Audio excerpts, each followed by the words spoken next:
गिर जाता सरकार।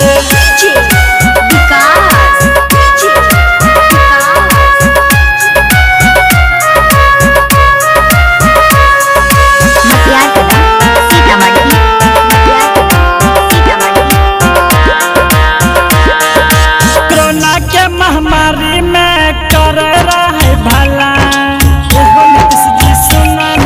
सुनाना हाँ। कोरोना के महामारी में कर रहे भला, पप्पू चाचा जैसन कोई कर न रे भला, एहो कर न रे भला।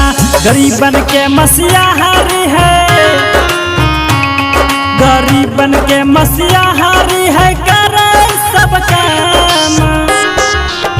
न तो हिल जाता सरकार हो नीतीश, नहीं तो गिर जाता सरकार।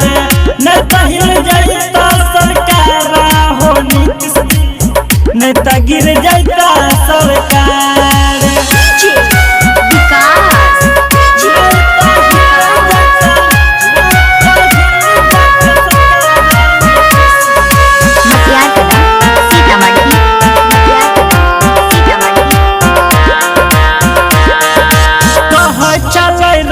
सदी निक न कैल तुम नीतीश जी सुना हो हाँ। कहे छलै राइटर सदी निक न कैल तुम, पप्पू यादव जेल भेज के ठीक न कैल तुम, ठीक न कैल तुम।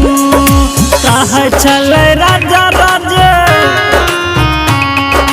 कहे छ राजा राजे कैल